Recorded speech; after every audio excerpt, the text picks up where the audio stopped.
Hello and welcome to Cricbuzz Live. I'm Saiyami Kher and I am not over what happened yesterday at the Eden Gardens. Virat equalizing the master, India winning the 8th game on the trot, another comprehensive win. Ravindra Jadeja doing what he did, a fifer. We have Simon and Michael in the show. Before we start with what happens today, Michael was here yesterday, but want to just understand what India is doing. Yet another comprehensive win. What are they doing well? The bowling unit. Obviously, they get runs on the board when they bat first, or if they chase well. But that bowling unit is as good. We've talked about it before. It's as good as I've seen. I think in any World Cup team from start to finish, if one doesn't get you, the others will. If it turns, the spinners will get you. They're just, performing at a level that I wasn't sure they could. Didn't expect them to be as good, but they are blowing sides away, and good sides. I mean, we've talked about South Africa. South Africa have been a good side, and they look like a good batting lineup, but gee, it's exceptional. It really is. Everything they're doing from Bumrah, through Siraj and Shami into the spinners, it is unbelievable. And finally, they've decided to go with just those 5 bowlers and said we can do it with 5. If one gets injured, they might have an issue, but at the moment, they're not having any issues. So it's tough to find a team that can beat them, I think. Well, we thought it was going to be a tough one yesterday, but clearly not. So before we get on to today's game, Michael, I want to do a quick game. I want to do a rapid-fire game because we have 8 matches, 7 days, and I'm going to ask you all 6 questions. Ooh. So just quick answers on. So, Michael, you first. Go on then. All right. So, the best bowler in the tournament so far? That's quite tough. I'm going to go Adam Zampa. I know but the way that he's... the Aussies had a poor start. They lost the first 2, and I didn't give him a chance. And yes, Warner's been great. Travis Head coming back, he's been great. But I think Zampa's been the key. Zampa in those middle orders. So I'm going to go Adam Zampa. Your best batter? Best batter, Rachin. Rachin has been remarkable. We saw him bat at 7 in England, and I thought he was a left-arm spinner, batted down the backhand. It was a tactic from News, I reckon, to not show everyone how good he was. And now he bats at 3, goes in first. Wonderful player. He's going to be. We're going to be talking about him for many, many years. A brilliant player. Your best knock so far? Fuck as a man. The one which happened 11, recently. you were there, Yes, yeah. New Zealand. Was it 11? Sorry, Dooley. No, it's fine. 11 sixes or 9 was it or 11? 9 or 11. He is remember. smart. I like an old-fashioned player. It's in your art. Smack it over mid-wicket. So fuck as a man. Well, Simon, you were there. We don't want to go to those wounds again, but let's go to the best bowling figures so far, or the best bowling that stood out for you. Shami against England. That particularly that over against Ben Stokes. That was seam bowling, pace bowling of the highest order against a quality player in Ben Stokes. So I'm going Mohammed Shami. All right, and maybe the best piece of fielding so far. The best piece, I will say, there's been some remarkable fielding, some really high standard stuff that you'd expect. But I think Marnus Labuschagne for the Aussies has covered more miles. Every time I watch Australia, Labuschagne's just chasing around the boundaries, diving. He stopped against New Zealand. The run out against New Zealand. Yeah, stop. And that stop in that last over off Neesham won Australia that game. So Marnus Labuschagne for me has been outstanding. Okay, that was quick and rapid. Simon, your turn now. Oh, what did we start with? Whichever order you want, but the best batter so far. Bowler of the tournament or batter of the tournament? We'll go with the bowler of the tournament so far. I know he hasn't played all the games, but I'm going to go with Shami. I just think what he's done since coming back to the Indian side has ticked the last box they needed from a bowling performance, and he has been absolutely brilliant. So, and I love him. I just love that seam position. Great from him. Batter, I'll go different because I probably would have gone Rachin, but Quinton de Kock. I know he missed out yesterday again, but he's been exceptional. And it seems like post-retirement, he's sort of got a clearer head about where he wants to be. So I think he's got a little bit more in store for the tournament as yet. Bowling performance, hard to go past Shami's performance. That was unbelievable in that game, and back-to-back 4s and 5s for him. So I love that initial performance, or that performance for him. Best bit of fielding, Mitchell Santner. Yes. His catch, running back and diving. I'll go with that, but I can't argue with Labuschagne either. Those 2 bits of fielding to stop the boundary and then produce the run out were exceptional. So. And the best knock so far? Best knock so far? Wow. Come on. Join me with fuckers. Yeah, I'm going to join you. I was there. I was there. It was proper. It really was. I mean, in a run chase. So the other hundreds we've seen, you think about Maxwell's 100, think about Markram's 100, they've been in setting situations where scoreboard pressure hasn't been there. The only other one in a chasing situation was Rohit's one against Bangladesh, I think, and it was a lowish score. But that, to put Pakistan in a position where they still could have chased 400 and still won the game, I think was exceptional. So yeah, I'll join Vaughanie with Whaka. Well, I am a New Zealand supporter and I was hoping that they will make it to the top 4 with that win, but Fakhar Zaman had other plans. We should now see what's happening today because Bangladesh take on Sri Lanka and Bangladesh have won the toss. They are going to be bowling first at Delhi. Both these teams, Michael, you know, they have had a really terrible campaign so far in the World Cup. Sri Lanka still have this slight miracle, if it happens, that chance of going through the semis with a whole lot of permutations and combinations. Well, Bangladesh are playing spoil sport because they are competing with England, because they are both competing with England there. So we are going to have a lively studio. Little knife in. Monday afternoon knife in that. Yeah, that's nice. Yeah, again, a captain that's decided to have a bowl in the afternoon. I mean, what's been 4 games on this venue? The only team to chase is India. You know, so surprise again at the decision at the toss. These teams, I mean, Sri Lanka I feel for because they're missing some key players. They've just sacked all their board. I mean, what their board of cricket in Sri Lanka have got to do with the players playing so badly here at times, I'm not too sure, but that's the political side, I guess, of their cricket. Bangladesh for me have been a real disappointment. They're the team, and I keep saying it on the show, they're not a team. They don't play collectively. They don't kind of galvanise each other. There doesn't seem to be a culture of working for each other, gaining partnerships and really working together. They all seem to be looking at their own numbers and they all seem to be looking after their own wills, which is never ever a good sign. You know, if you're looking after your own little kind of share price, that's what I like to call it. These players have now got their own companies, you know, they're their own share price trying to move forward into all these leagues around the world, understandably. But when you get together with your national team, it's about being tight and being collective. And Bangladesh and Sri Lanka, but I will give Sri Lanka a bit more of an excuse because they're missing key players, but Bangladesh should be looking at Afghanistan and thinking we should be doing that. We're more experienced, we've got more experienced players. You know, I guess the one positive for Bangladesh is the under-19s, winning that World Cup. You know, maybe they've got a generation that they could reset and go with for the next few years and they might become a very good team, but it really disappoints me when I don't see a collective team, and that's disappointing from Bangladesh. Well, you know, you spoke about Sri Lanka dissolving their board today and it's a political decision. But Simon, I don't quite understand this as a fan who watches the sport. We've seen what the ECB has done, announcing contracts in the middle of a tournament. We've seen what Pakistan's done.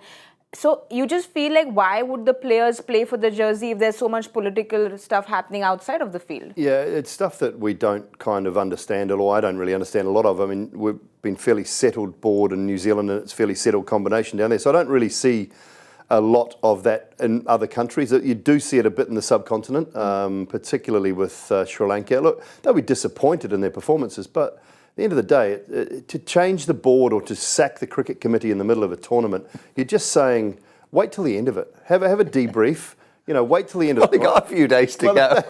No, it's not long to go. It's like, I mean, that would be like England. England would never do that. As disastrous as their campaign has been, they're not going to do that sort of thing at this time of the tournament. They're not going to throw the players under the bus. The Pakistan board, throwing their players and their captain under the bus. I mean, how Bubba has coped post that press release from the Pakistan Cricket Board, I don't know. They basically sold him down the river. And now that, you know, they've got a change of head of selectors as well, haven't they, with Inzamam going.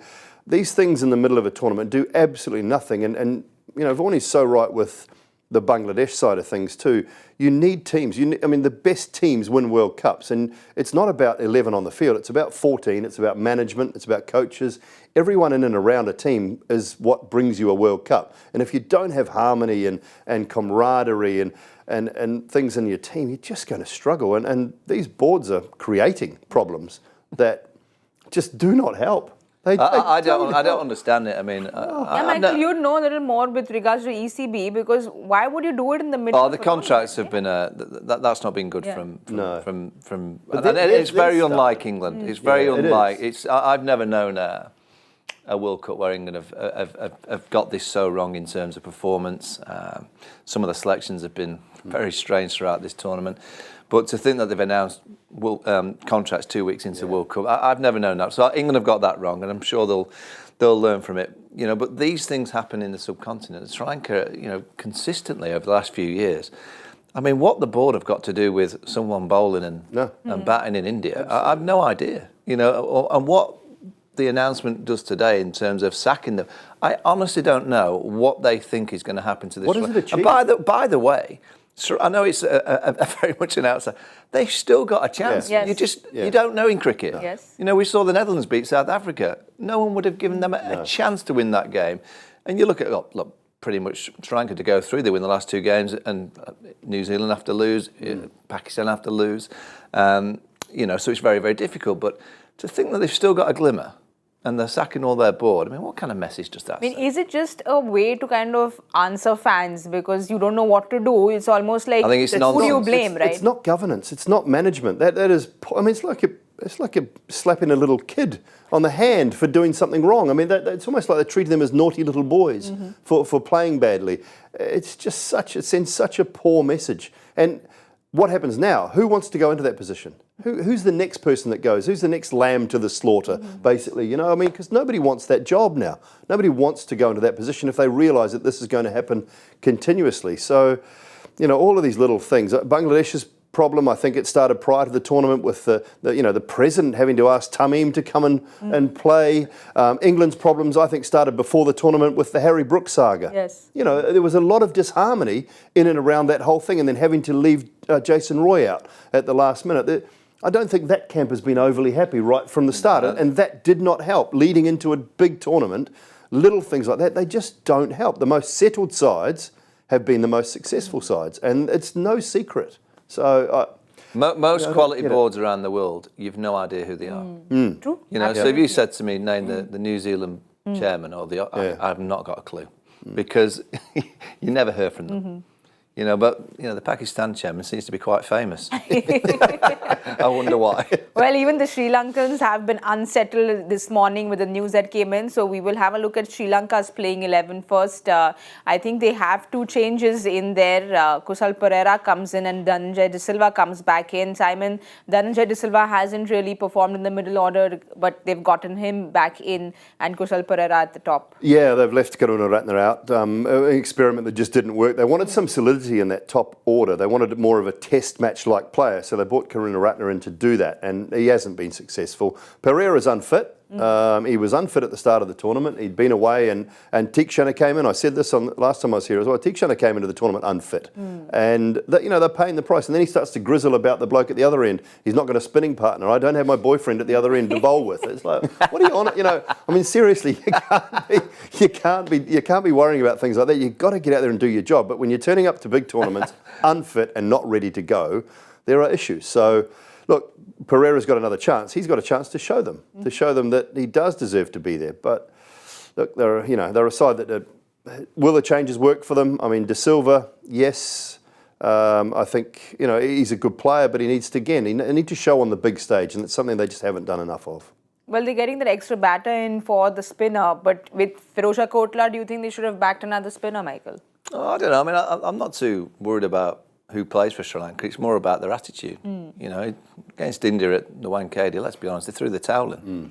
Yes, they're up against quality, and it was difficult. Made the wrong decision at the toss, allow India to go and get that big score, and then suddenly it starts to move around, and Bumrah bowls a Jaffa first ball, so you're on the back foot. But they showed no heart. Sri Lanka are a fantastic cricketing nation, and the one thing I say about Sri Lanka is fight.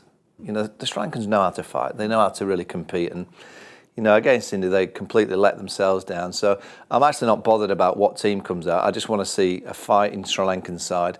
Real positive. I thought Chamera against India, that opening burst was fantastic.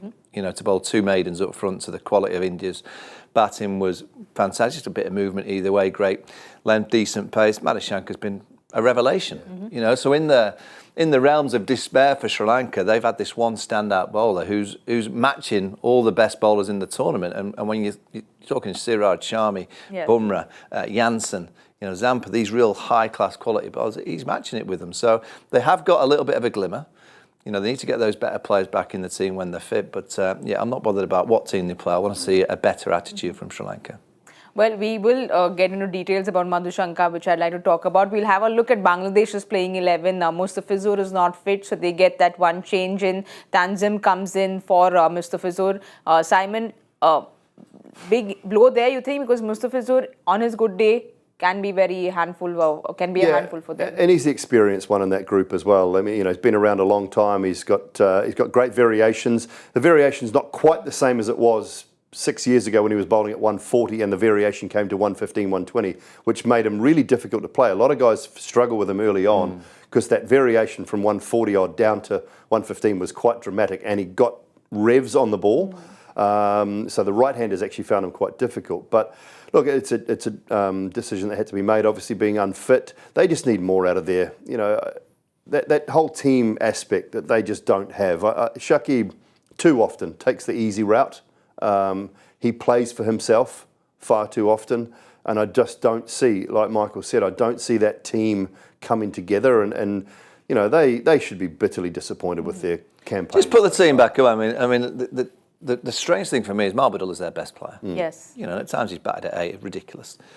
You know, I just make 2 changes in that kind of bat. Doull goes to 3, and you keep Shakib, I guess most experienced, but just keep him at 4. You know, when he had a great World Cup in 19, guess where he batted? Yes. Batted at number 3. And he hides himself in the middle. He comes in actually when it's quite tough and the ball's just spinning a little bit. Quite hard to get away. The boundaries aren't so easy. And he plays in a real kind of circumspect way. Probably the pressure of what he's under. But, you know, by changing just little things in the batting lineup can just trigger a team. You know, Doull is by far their best player. And they hide him. Get him up the top of the order. He didn't even play the first few games, did he? He missed the first 2 or 3. He was out. So give him a chance to get 100. Is that political? You know, that you just don't know sometimes with these guys, and I think that's part of the problem. You cannot come into a tournament begging one player to come in and play on your team, and then he doesn't want to play, and guys aren't quite fit, and they don't know where their batting order. They don't know starting. That almost like sums up Bangladesh. Taman Iqbal didn't want to bat in the middle of the order, and you know, I think he's an outstanding, you know, opening batter in white ball cricket. He's dangerous.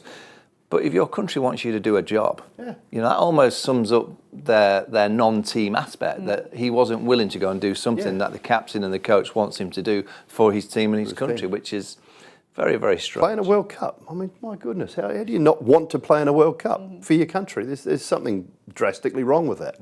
Well, they've had a whole lot of problems before they came into the campaign, but when they started the World Cup, I think both these teams, if we can say, have been the worst. We've spoken about how bowlers win tournaments for teams, but they've had the worst bowling performance, both these teams.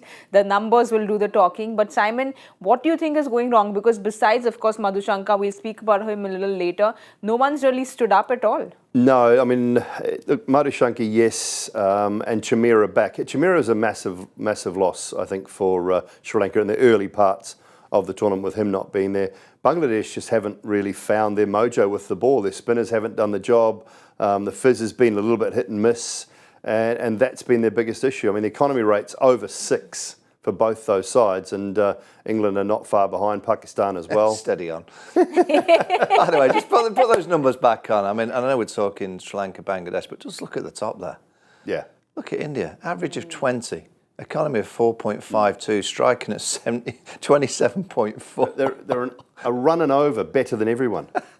That's 50 runs. I'm with you, Doull. I don't know the numbers from all the previous World Cups, but I can't imagine any. And you think about some of the bowling attacks, the Aussie great bowling attack. You know, Wasim and Wakar days in the 90s. You look at those numbers at the top. I can't imagine a team after 8 games of World Cup have had better numbers than that. No chance. Yeah, I think every Indian fan feels really happy looking at a bowling Indian, because we've always seen Indian batters do so well. When we see Indian bowlers up there, it makes us feel very, very proud. They still won't have TV ads and things, though, will they? It's all the flashy batters that still get. You know, I want to see Bumrah and Shami selling things on television. You know, doing cool ads and air conditioners and all that sort of stuff. They just don't do it, do they? All the flashy batters. Dry your eyes. Got all the, you know, they'll get the But after this Cricbuzz Live, things are going to change because everyone takes people very seriously on Cricbuzz Live. What rock Michael star. Simon said. Left arm spinner's got an ad. I've seen the rock star on the advert. Where's Shami not doing ads for things? Why is Siraj not selling me a TV on TV. I don't know. Simon's Get them really on. upset. So all the brands out there, by the time You should be their agent. She's, I wouldn't mind. I might not You wouldn't be sat there. Sorry, folks. So I'm sorry, I'm going to be the party pooper for Michael and break this laughter because I want to talk about the scenarios for the Champions Trophy qualification, Michael. That's I know, important. I know it hurts, but we're going to have a look at Bangladesh's scenario first because we know who they're competing with for the Champions Trophy. So these are the qualification scenarios for Bangladesh, but if they lose today, Bangladesh would have to win against Australia while hoping that England and Netherlands remain on 4 with inferior net run rates. 2 straight wins might not be good enough for Bangladesh, for that can be bettered or matched with a better run rate by Sri Lanka, Netherlands and England. So complicated. Yeah, thanks for that. Yeah, it's good reading, isn't it? England have suddenly become a big Sri Lanka fan today. Yeah, well, it is what it is. You know, England have got to look after their own backyard, which is to beat the Netherlands on Wednesday, then beat Pakistan on Saturday or Friday or Saturday. So if they do that, they'll be fine. They'll get into the Champions Trophy. I guess if Bangladesh win today, England probably will have to win the last 2 games. Where if they lose today, Bangladesh, you feel that they might get through by just beating the Netherlands on Wednesday. We'll have a look at Sri Lanka's chances of qualifying for that slim chance they still have to make it to the semi-finals. So this is the qualification scenario for the World Cup semis. Sri Lanka need to win both their remaining matches and hope that New Zealand, Pakistan, Afghanistan stay on 8 with net run rates coming into play. Tough, but like Michael said, it's cricket, anything can happen. Well, for the Champions Trophy, Sri Lanka will be through if they win today and one of Netherlands or England stay on 4 points, or they have to have a better net run rate than at least one of them in case of a 3-way tie at 6 points each. Bangladesh, in case of a loss, will have to win versus Australia while hoping that England and Netherlands remain on 6 with an inferior net run rate. Simon, my maths exam was simpler. If you can understand all that, you're doing well. Basically, from these teams' point of view, it's just about going out and winning, and they've got to finish the tournament. You know, they've got to finish the tournament off on a strong note. A Champions Trophy without England would be unbelievable. I just can't fathom how that's going to be. So, obviously, Pakistan qualify automatically, and then the next top 7. So, if you don't know that, and the boards knew about this. I've heard some murmurs that boards didn't know, or the players didn't know, or teams didn't know. They knew about this in November 2021. This was it got sent to the boards November 2021, I think it was. So they knew. All the players should have known if they didn't know, and it only comes to light when it looks like it might not qualify. Oh, we didn't know. Well, hang on a minute. Your boards knew. Yeah, I must admit, I was a bit perplexed when Matthew Mott openly admitted that he only knew halfway through the Indian game. Yeah. So England are chasing 230 to beat India. Yeah. And then he finds out that, oh, wait a minute, you have to make sure that you're in particularly the top 8 to qualify for the Champions Trophy 25. I found that a little bit. How does he not? How have the board not informed him, or how does that sort of strategic? Well, at least Sri Lanka have got a little bit of an excuse if that happens, because they haven't got a board. They haven't got a board. They didn't know because they didn't have a board to tell them.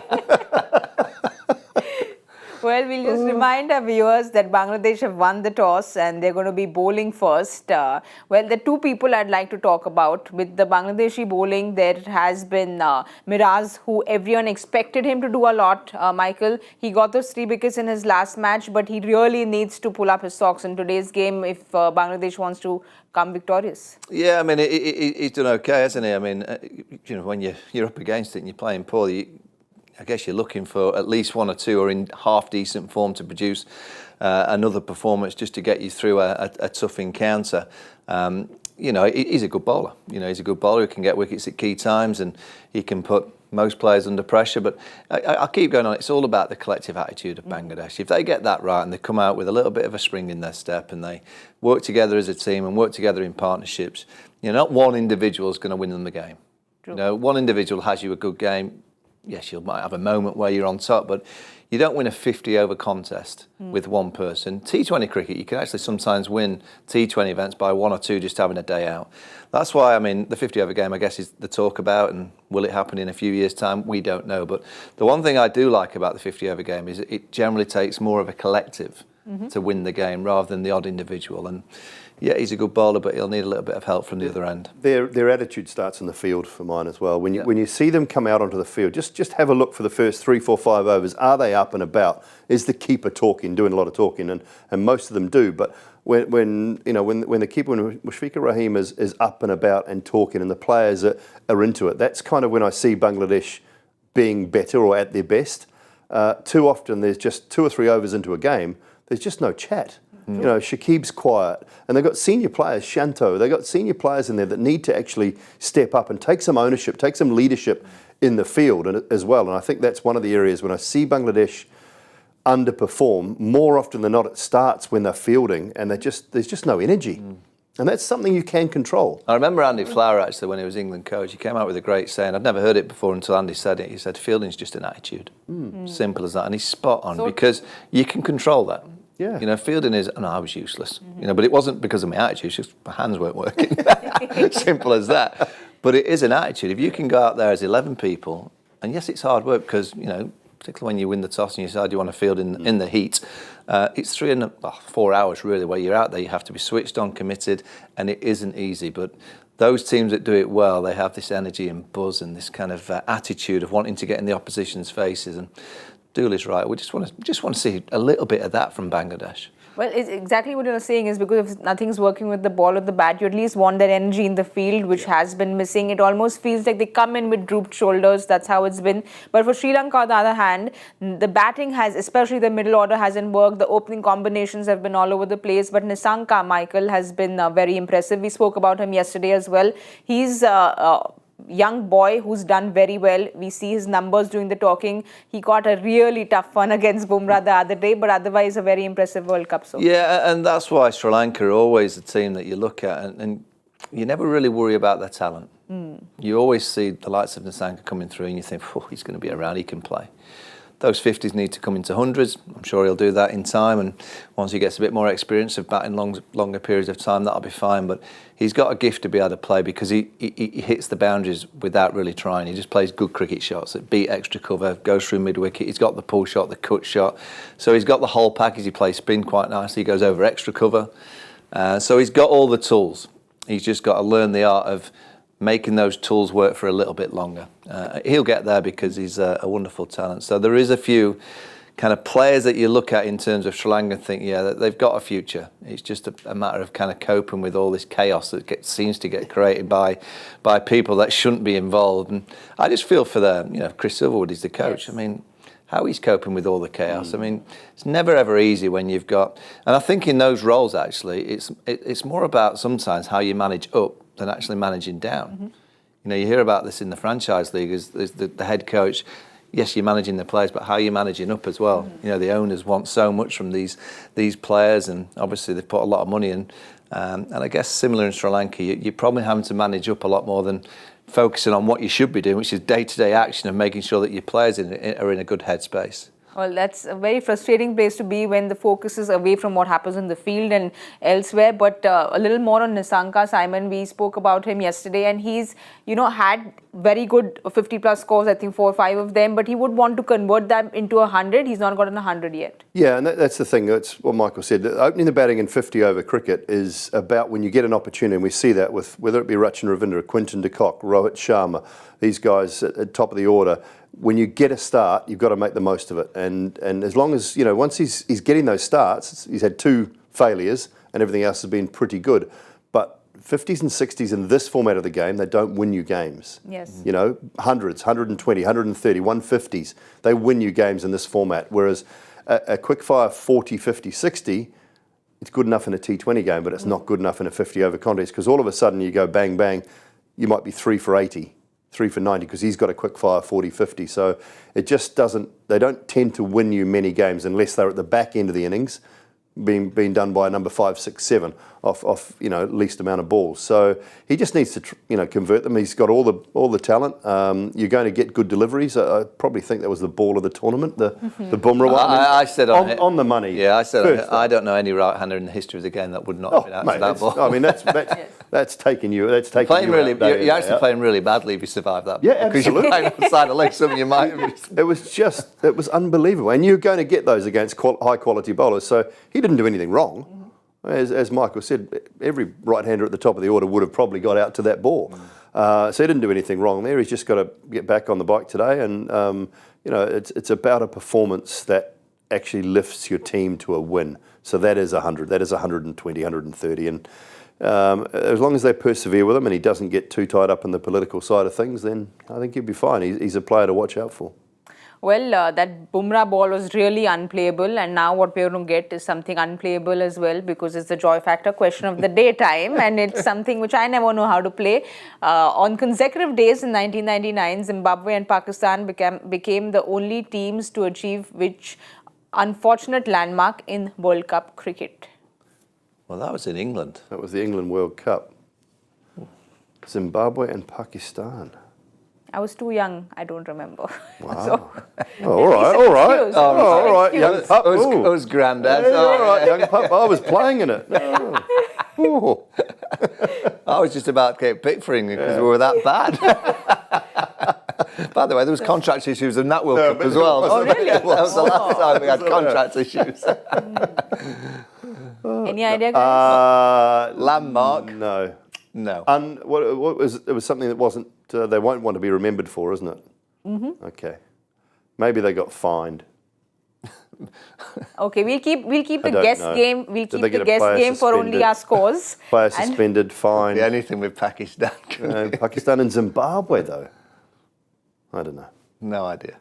No. Okay, like I said, I have no idea either. We're going to just keep our guessing game to our prediction scores because I won yesterday, Simon. Again? Yes, again. Jeepers, I'm quite that's on twice a roll, in 3 right? days. Yeah. Wow. I'm on a roll, but because She's you're got back in inside the knowledge. studio, Yeah. because you're back in the studio, you go first. Team score. Mm-hmm. That's the first innings. Team score. Look, Delhi, I don't know, 267. I'm going to go 290. Sri Lanka batting first, 290, 267. I'm going to go with 250. 250. Low balling. Yeah. Okay. Where's your intel come from today? Chill Oh, no most. intel. Who you spoke to the groundsman? I think Sanjay Manjikar was doing the pitch report, but I didn't Can't see. trust And him. did he say 250? No, he didn't. But the last time Ricky Ponting said 250, it wasn't 250 either. So this is genuinely just a guess. But there's that No logic. Mumbai-Delhi rivalry with Sanjay. He'll be putting it down. Like there'll be nothing going on there. He's all Mumbai. Like Sydney, Melbourne. He's isn't blue. it? Yeah. Yeah, we'll wait and watch. There's no insider report that I've gotten. It's just a guess game. That's what I've gone ahead with. We'll see who's lucky. There's no competition today because the Hindi studio isn't playing. But just for pride, like Bangladesh and Sri Lanka also have to play for pride. We are playing for pride. Let's see who wins. We will see you at the 15th over point. We're going to go eat our food and we're going to discuss some more political board stuff, which Michael will tell us about. I'll update you all in the mid-match show. But don't forget to join us at the 15th over point at the Cricbuzz Combox.